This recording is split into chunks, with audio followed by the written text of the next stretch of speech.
معظم علي.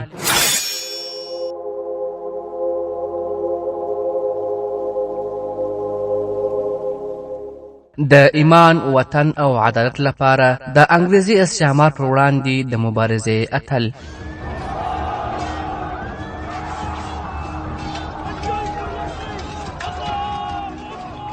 معظم علي.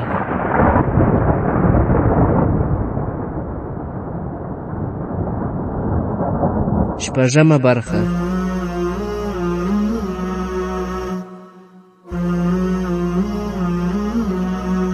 الحمد لله وكفى والصلاة والسلام على رسوله وعلى آله وأصحابه أجمعين. أما بعد.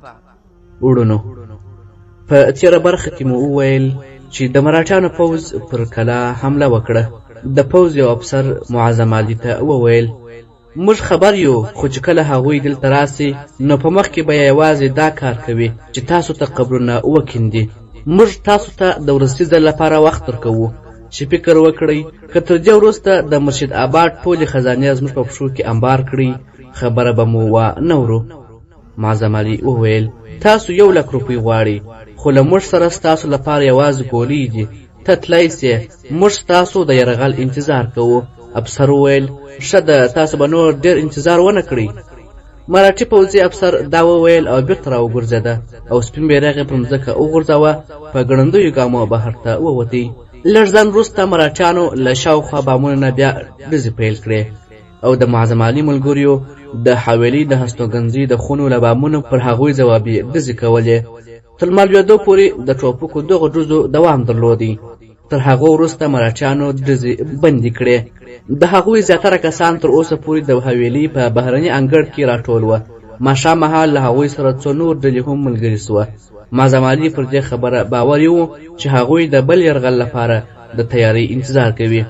د دې لپاره چې د مراټیانو څه کوي د ننني دیوال تر شا د کندې سره جوخت یو چکر ووهه.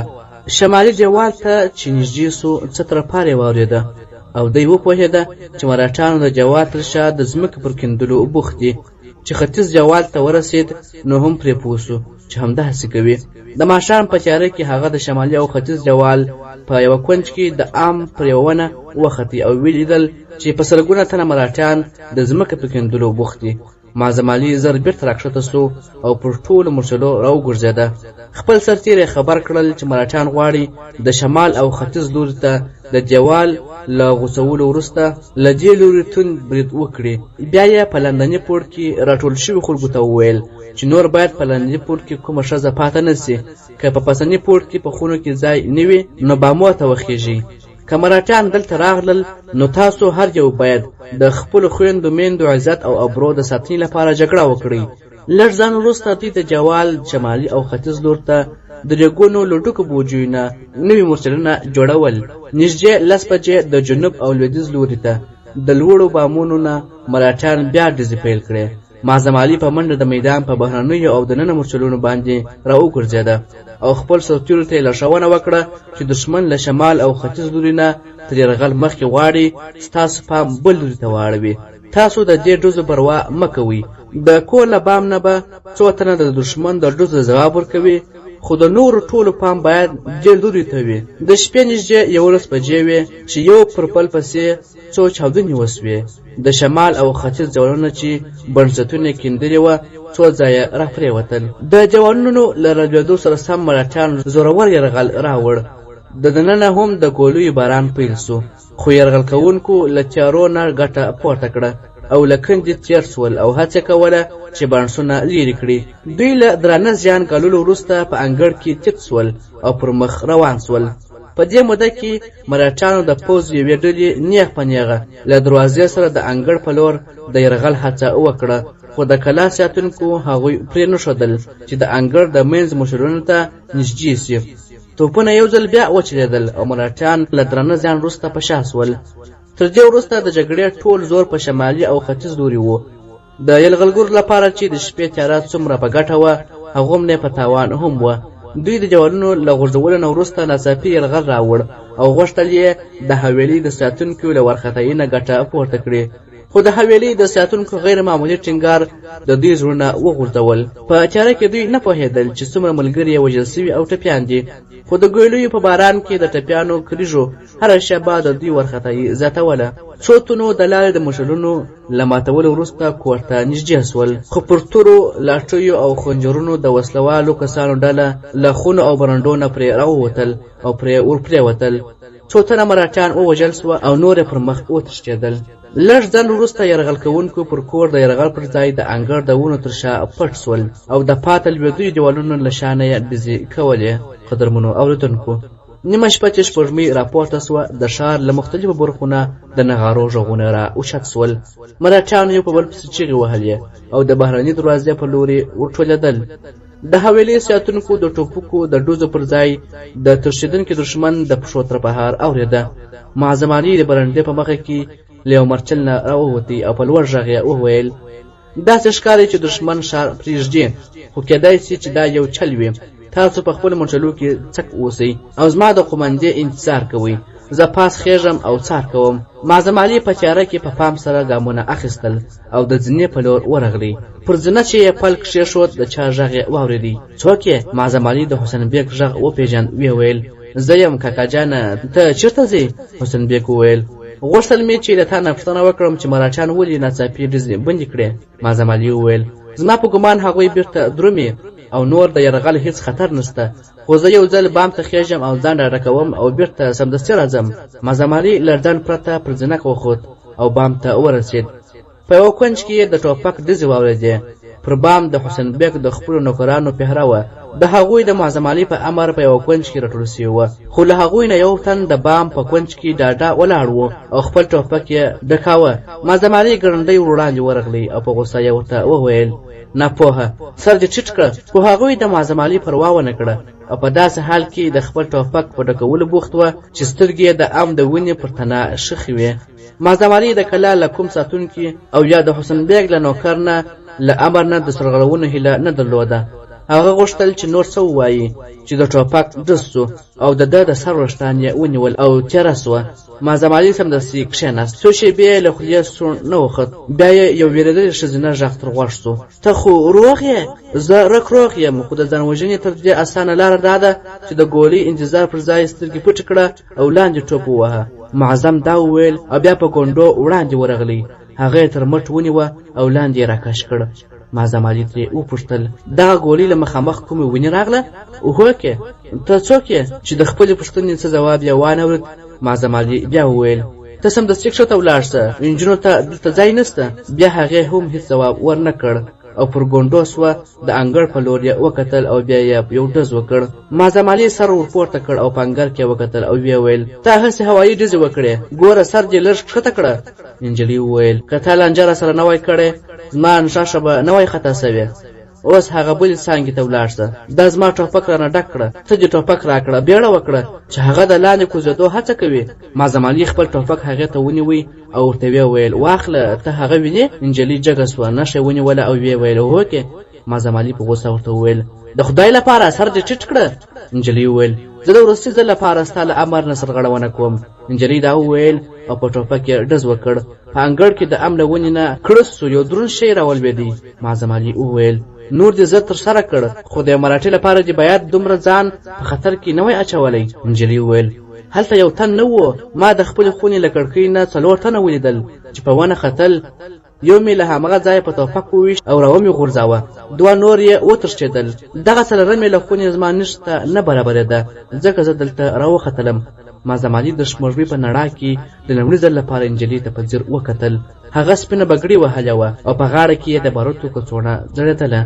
هغې چې معظم علي ولید چې دې ته ګوري، نو مخ یې بل لوري ته واړوه. معظم علي په خپل زړه کې خواږه ټکان احساس کړ. ویې ویل: ته فرحت یې؟ نجلۍ په ګیلمنه لهجه ورته وویله: تا پر ما امینت وکړ؟ معظم علي وویل: ما له کوم سرتیري نه د سرغړاوي تمه نه درلوده او دا زما ذمهواري وه چې له خطره دې وژغورم، خو که ته پرې خفه سوې یې نو زه مې خپله خبرې بیرته اخلم. فرحت وویل: زه له تا نه یم خفه. معظم علي وویل: ته اوس په ډاډه زړه لاندې کوزه سه او ویده سه، نور د یرغل هیڅ خطر نشته. مراټان وتښتېدل. په کوڅه کې د هغوی د تښتېدو ترپهارې اورېدل کېږي. د بامونو پهرهدارانو چې انګړ ته وکتل نو یو پر بل یې زیرې کول. مراټان وتښتېدل. معظم علي ډک ټوپک پر حد ته ونیوی او خپل ټوپک یې بېرته ترې واخیست او بیا ویل: نور دې ښایي دې ته اړتیا نشته. فرحت بې له دې چې څه ووایي د زینې په لور ورغله او معظم علي د کلا ساتونکو ته وویل: تاسو ډېر ناارامه یاست. که د میرزا صاحب لور د خپلې ناکامۍ په سبب ټپي سوې وای نو موږ به بیا په کومو سترګو ورته کتل؟ د حسین بیګ یو نوکر ورته وویل: صاحبه د دې پر جامو مو دوکه وخوړه، ما ګمان کوه چې دا کوم ساتونکی دی. معظم علي وویل: کوم د کلا ساتونکو هم دا اجازه نه درلوده چې پر بام ودرېږي. ستاسو ذمهواري وه چې هغه مو له ناپامۍ نه منع کړی وای. حسین بیګ نوکر ځواب ورکړ: موږ هغه را ایساره کړه خو دې ناڅاپي ډزې وکړې او زموږ یې هېڅ پروا ونه کړه. په دې کې ته هم راغلې. معظم علي جګ سو او د بام څلورو لوري ته یې نظر واچوه او ویې ویل: زما په ګمان نور میدان تش دی، خو تر څو زه له حویلۍ نه د بهر وځي په اړه ډاډه نسم تاسو باید څه یاست. کېدای سي تر اوسه پورې د هغوی څو تنه په ونه کې راغلي وي. لږ دم وروسته معظم علي له 15 تنو ساتونکو سره دننه په انګړ کې له راګرځېدو وروسته بهرني انګړ ته ورغلل. یرغلګر تښتېدلي وه. د حویلۍ په مختلفو برخو کې د دښمن مړې خواره واره پراته وه او ځای ځای د ټپیانو د زګرویو غږونه پورته کېدل. مراټانو د حسین بیګ له طبیلې نه 20 اسونه ورسره بیولي وه. معظم علي د حویلۍ له ساتونکو سره بهر ته ووت. نږدې یو ساعت وروسته د کلي په کوڅو کې راوګرځېدی. وروسته بېرته راغلی او اعلان یې وکړ: مراټان تښتېدلي دي، خدای زموږ مرسته وکړه. اوس د هغه په دربار کې د سجدو وخت دی. ښځو، ماشومان او ځوانان د خوښیو په نارو او اوښکو دغه اعلان بدرګه کړ. په کور کې د ننه ښځې د معظم علي د مور په شاوخوا راټولې شوې وې او د مننې او خوښۍ احساسات یې څرګندول. او له کور نه بهر په انګړ کې د خلکو د معظم علي پر شاوخوا باروبار جوړ کړی و. دوی هغوی ته یو ویاړمن زوی، یو عزتمن ورور او یو د اعتبار وړ انډیوال سوی و. معظم علي ساتونکو ته امر وکړ چې مشالونه بل کړي او د برنډې په زنو کې ودرېد او په لوړ غږ وویل: وروڼو، په خونو کې د ننه ښځې د سختو تودوخې له امله ځورېږي. زه له تاسو نه غواړم چې ټول بهرني انګړ ته ولاړ شئ چې زموږ خویندې نور شپه په خلاصه فضا کې تېره کړي. وسلوال ساتونکو ته دا زما قومنده ده چې تر سهاره دوی په بهرني برج کې بهره وکړي. په ښکاره خو دا ناشونې ده چې مراټیان بیا یلغر راوړي، خو بیا هم ما د پام لپاره څو تنه بهر کوڅونه هم د بهرې لپاره لیږلي دي. تاسو ته د شپې ډوډۍ نه وه. میرزا صاحب دا ذمهواري اخیستې ده چې په 2 ساعتو کې دننه تاسو ټولو ته دسترخوان وغوړوي. قدرمنو اوریدونکو، د سهار لمانځه وروسته د کلي خلکو د خپلو کورونو مخه ونیوله. معظم علي له ستومانۍ نه بېسېکه د مېلمستون په مخه کې پر یوه چپرکټ پرېوت. 2 دقیقې وروسته هغه په درانه خوب ویده و چې د 10 بجو په شاوخوا کې یې سترګې وغړولې. ویې لیدل چې محمود علي، یوسف، حسین بیګ، آصف او افضل یې تر کټ شاوخوا مسکی ولاړ دي. دی په بیړه راجګ سو او په خپل پلار، وروڼو او انډوالانو سره یې ستړي وکړل. افضل ورته وویل: معظمه، تا خو زموږ د کور نقشه بدله کړې ده. حسین بیګ وویل: زویه، که مراټیانو یو 2 میاشتې نور وخت راکړی وای نو معظم علي به د هر کور نقشه بدله کړې وه. محمود علي وویل: موږ په لاره کې ډېر په اندېښنه کې وو. د خدای شکر دی چې تاسو د خطر لپاره تیاری نیولې وه، که نه دغه کلی ډېر په خطر کې وو. حسین بیګ وویل: د خدای شکر دی چې نور به د کلي خلک پر ما ملنډې نه وهي، که نه زما اندېښنه وه چې که د معظم علي اټکل غلط سي نو زه به له دې ښاره هجرت ته اړ سم. سلطان خان پر ما په ملنډو کې تر ټولو وړاندې و، خو چې کله د مراټیانو د راتلو خبر راغلی نو د له ټول ښار څخه د خپل قوم خلک دلته راټول کړل. د شپې مهال هغه زما د کتابتون پر غولي پروت و. خلکو به په تیاره کې په لغتو وهه، خو ده به ستون نه کاوه. معظم علي وپوښتل: کاکا جانه، تا د ښار احوال اخیستی دی؟ حسین بیګ ځواب ورکړ: ښار مراټیانو ښه لوټ کړی دي. د جګت سیټ له ماڼۍ نه 20 لکه روپۍ وړي دي. ته اوس په بیړه ځان تیاروه، موږ د شهیدانو له جنازو سره ځو. له هغه وروسته به ماښام 4 بجې ته میرمدن ته ورځې. معظم علي وویل: میرمدن ته؟ حسین بیګ وویل: هوکې، ته چې ویده وې هغه ونه غوښتل چې راپاڅوي دي. معظم علي وویل: هغه دلته راغلی و؟ حسین بیګ وویل: هوکې، هغه راغلی و او حویلۍ یې وکتله او بیرته ولاړی. د هغه سره د پوځ 2 تنه نور منصبوال هم و. هغه ستا پر ځای کارنامه ډېر خوښ و. معظم علي وپوښتل: هغه تا دلته رابللی و؟ حسین بیګ ځواب ورکړ: زویه، چاته دا اړتیا نه وه چې هغه دلته راوغواړي. همدا خبر ورته بس و چې په دې حویلي کې د مراټیانو 200 مړي پراته دي. محمد علي وویل په لاره کې زموږ په څیر میرمدن هم د دې کلي په اړه ډېر اندېښنه وه. هغه په وار ویل چې د میرزا صاحب حویلي ډېر په خطر کې ده، خو چې ښار ته راننوتل او د مراټیانو پر زیانونو خبر سو نو ده وویل چې تر ټولو مخکې غواړم چې د میرزا صاحب حویلي ووینم. قدرمنو اورېدونکو، د ماښام په 4 بجو معظم علي د شاهي ماڼۍ تر دیوالو دننه د میرمدن کور ته ورننوت. یوه سرتیري دی د دروازې تر څنګ یوې خونې ته یوه ځوان منصبدار ته وروست. منصبوال یوې کرسۍ ته اشاره وکړه او ویې ویل مهرباني وکړه، زه ستا څه خدمت کولی سم؟ معظم په کرسۍ کښېناست او ویې ویل زما نوم معظم علي دی، میر صاحب دلته راوللی یم. منصبدار څک سو په بیړه راپورته سو، وړاندې ورغلی او معظم علي ته د ستړموسي لپاره لاس ورکړ او ویې ویل ته د محمود علي زوی یې؟ وبخښه، ما ګمان کاوه چې ته به په عمر کې مشر سړی وې. میر صاحب له ستونو منصبدارانو سره خبرې کوي، ته به تر لږ ځنډ انتظار کوې. معظم علي له پوځي منصبدار سره تر ستړموسه وروسته بېرته پر کرسۍ کښېناست. ځوان منصبدار څو شېبې معظم علي ته کتل او بیا یې وویل زما نوم ګوهر خان دی، ستا په لیدو ډېر خوښ شوم. لږ ځنډ وروسته د پوځ څو تنه منصبوال د مېلمستون له یوې خونې راووتل. ګوهر خان چې ولیدل ویې ویل راځه، هغه نور وزګار شو. معظم علي په ګوهر خان پسې روان سو. له انګړ نه چې تېر سول د مېلمستون برنډې ته ننوتل. ګوهر خان معظم علي ته د درېدو اشاره وکړه او خپله دننه ننوتی. څو شېبې وروسته هغه بېرته راووتی. معظم علي ته یې په لاس اشاره وکړه او هغه یوې پراخه خونې ته ننوتی. د دبدبې او وقار یو مجسمه څېره له کرسۍ نه راپورته سو او څو ګامه مخې ته راغلی. معظم علي ته یې لاس ورکړ او ویې ویل افسوس، ته مې انتظار کړې، زه ډېر بوخت وم. معظم علي وویل زه پوهېږم چې ته به ډېر بوخت یې. انپر وویل کښېنه. معظم علي د میرمدن په مخ کې په یو کرسۍ کښېناست. میرمدن وویل زه ستا پر کړو وړو خبر سوم او در باندې ویاړم. معظم علي له مننې څخه سترګې کښته واچولې او ځواب یې ورکړ زه ستا مننه کوم.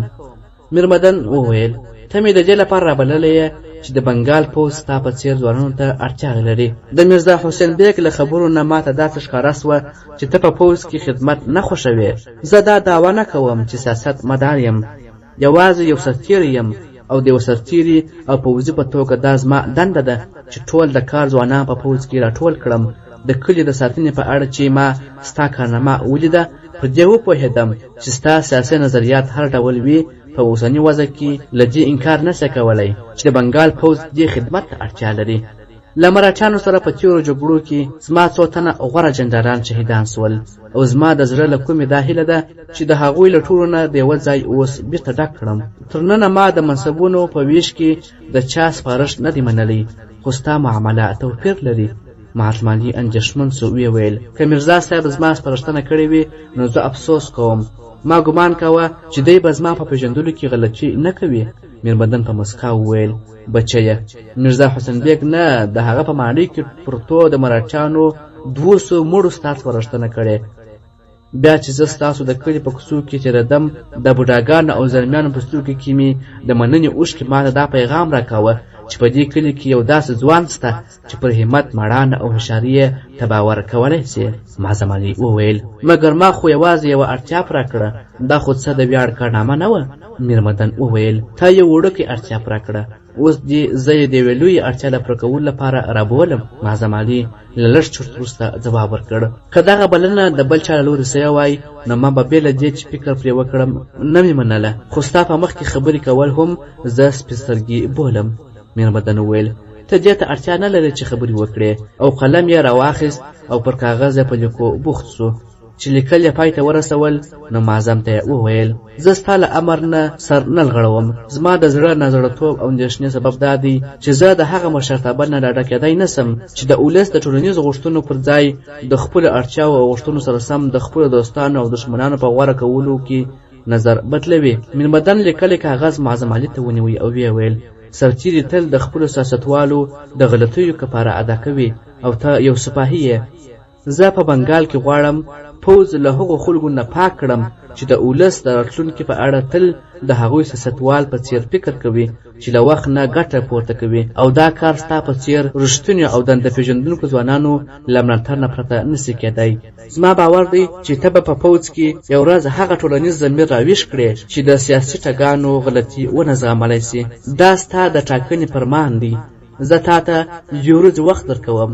که 2 ورځې وروسته پوځ ته رانغلې نو دغه فرمان به پخپله منسوخ سي او زه به ډېر خفه سم چې یوه پخه ډبره مې د قوم د ساتنې د برج په جوړولو کې ونه کارولی سوای. پر مرشد آباد نور تر یوې مودې پورې د یرغل خطر نسته، خو پر جنوب لویدیځو څنډو دا خطر نور هم زیات سو. زموږ پر کمزوریو تر میر حبیب زیات بل څوک خبر نه دی. هغه به په مرشد آباد کې د خپلې ماتې په بدل اخیستو کې ډېر ځنډ ونه کړي. معظم علي وویل زه پوهېږم چې اوس بردوان، میدناپور او هګلي سیمې په خطر کې دي او که زه یو پوځي وم نو ماته دا اړتیا نسته چې 2 ورځې فکر وکړم.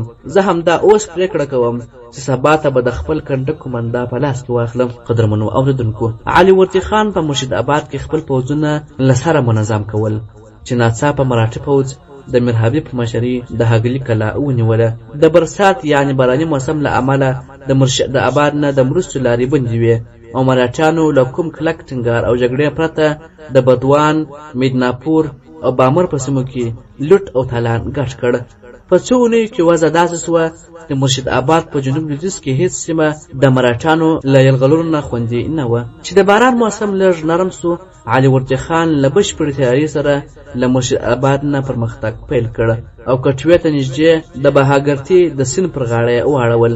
مراఠي پوځ له 4 لوریو راټول سول او د بهاګرتي پر بله غاړه یې واړول. تر 21 ورځو پورې دواړه لوریو له خپلو پړاوونو نه یو پر بل ډزې کولې. په دې موده کې مراఠیانو ته خبر ورغلی چې د اوده والي له خپل پوځ څخه د علي وردي خان مرستې سره روان دی، ځکه خو دوی له یوه تندې جګړې وروسته بیرته شاته ولاړل. په څو ورځو کې د علي وردي خان پوځ مراఠیان له بردوان، هګلي او میدناپور نه وشړل. په هر محاذ کې د مراఠیانو عام ماته پیل شوې وه او د بنګال پوځ ګړندي کندکونه د هغوی له ګډوډیو نه پوره ګټه واخیسته. معظم علي د مخکنیو کندکونو د منصبدارانو له ډلې نه یو و چې د ټول پوځ پام ور اوښتی و. پر دښمن پسې دوی تل د نورو پوځ نه یو پړاو وړاندې و. مراఠي پوځ به په میلیونه تښتې وروسته په کوم خوندي ځای واړول، خو دې کندکونو به ناڅاپي برید پیل کړ او هغوی به یې بیا تیښتې ته اړ ایستل. د معظم علي ترکمندې لاندې 500 سپاره وه چې په څو ورځو کې هغوی د دښمن 25 توپونه او د ازوقې او یا ګاډي ونیولې.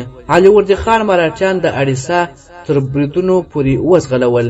یو ماښام د بنګال پوځونو د چهلګاه جهیل پر څنډه واړول او علي وردي خان خپلو پوځي سرانو ته اعلان وکړ چې دا زموږ وروستی پړاو دی، نور له دې ځایه وړاندې تلل بې ګټې دي. د شپې مهال چې پوځ د بري په ویاړ جشن نمانځي، میرمدن علي د علي وردي خان خیمې ته ورغلی او ورته یې وویل علي مقامه، ما ته دا اوس خبر را ورسید چې د مخکنیو پوځونو یو سالار د بیرته راګرځېدو پر ځای له دې ځایه 4 میله لرې د دښمن پر یوه کلا یرغل کړی دی. علي وردي خان په غوسه سو او ویې ویل دا زما له حکم نه سرغړونه ده. ما ټول پوځ ته امر کړی و چې دلته راټول سي. هغه سالار څوک دی؟ علي مقامه، هغه معظم علي دی. علي وردي خان وویل مخکنیو کندکونو ته خو له بریده له اوښتو اجازه نه وه. میرمدن وویل علي مقامه، هغه له سرحده پورې وتلی نه دی. دا کلا زموږ وه او مراఠیانو له 2 کالو را په دې خوا نیولې وه. علي وردي خان وویل هغه ناپوه فکر کوي چې د 500 تن سپاهیان به د مراఠیانو ټول پوځ تر تیغ تیر کړي او کلا به ونیسي. میرمدن وویل علي مقامه، زه فکر کوم چې تر اوسه به یې کلا نیولې وي. ما ته چې کوم خبر راغلی د هغو له مخې دوی د پوځ د مخکنیو کندونو نه بیل شوي وه او د مراఠیانو له پوځ نه وړاندې تېر شوي وه. د دوی هدف دا و چې د مراఠیانو د پوځ له رسېدو مخکې به دوی کلا ونیسي. اوس له ما سره دا اندېښنه ده چې که هغوی ته مرسته ور ونه لېږو نو د مراఠیانو پوځ به هغوی کلا بند کړي او زموږ د پوځ 500 غوره سرتېري به ووژل سي. علي وردي خان وویل که وضع داسې وي نو تا به مرسته ور استولې وه او بیا به ما ته راتلې. میرمدن په مسکا وویل علي حضرته، ما پوځ ته د تیاری امر وکړ او بیا تاسو ته راغلم، اوس د تاسو نه اجازه غواړم. علي وردي خان وویل نو څومره سرتېري درسره بیایې؟ میرمدن وویل 50,000. علي وردي خان وویل ورځه. چې کله میرمدن د خیمې نه ووت، علي وردي خان وویل که د خدای رضا وه موږ به سبا ته د هغې کلا د لیدو لپاره درسو. قدرمنو اوریدونکو، د میرمدن اټکل رښتیا و. معظم علي تر مړمېدو 2 ساعته مخکې کلا نیولې وه. د کلا له 500 تنو ساتونکو نه 25 تنه وژل سوي او ټپیان وه، 15 تنه نیول سوي او نور یې د یو پټې دروازې له لارې تښتېدلې وه. معظم علي د کلا پر برج د بنګال د بیرغ له رپولو وروسته خپلو سرتیرو ته وویل: توریالیو، زه پوهېږم چې تاسو ډېر ستومانه یاست، خو نن شپه ښایي خوب ستاسو په نصیب کې نه وي. زما باور دی چې تر لږ ځنډه به د مراټانو پوځ دلته راورسېږي، خو که موږ تر سهاره کلا وساتلی سو نو که د خدای رضا وه زموږ پوځ به راورسېږي او زموږ په برخه به یو بل ویاړمن بری وي. خو که موږ بې همتي وکړه او مراټانو بیرته کلا ونیوله نو موږ ته به د تیښتې لاره هم نه وي. په کلا کې دومره بارود دي چې موږ 100 ساعته د دښمن مقابله کولی سو. د شپې پر مهال موږ باید په ټولو برجو کې ویښ سو. مراټي پوځ باور درلود چې د علي وردي خان پوځ نور به دوی پسې نه راځي. دوی به په سرحدي کلا کې ځای په ځای سي او بیا به د راتلونکي په اړه په ډاډه زړه فکر وکړي. خو نږدې 2 میله لرې له کلا نه راتښتېدلي سرتیرو دوی خبر کړل چې د بنګال لږ شمېر پوځ کلا نیولې ده. د مراټه پوځ سالارانو د کلا له تښتېدونکو سرتیرو ته د بېغیرتۍ پیغورونه ورکول او وړاندې تېر سول او نږدې نیمه شپه یې کلا ته نیم میل نږدې شمال لوري ته واړول. تر دې وروسته میر حبیب خپله 15,000 ازمایلي پوځ ورسره ملګري کړ او وړاندې ولاړل او کلا یې کلا بنده کړه.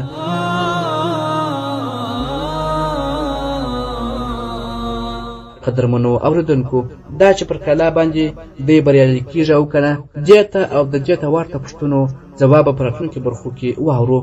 تر هغه وخته مو پر پاک سپېڅلي لایزال رب سپارم. شاد، آباد او ودان اوسئ. السلام علیکم ورحمة الله وبرکاته.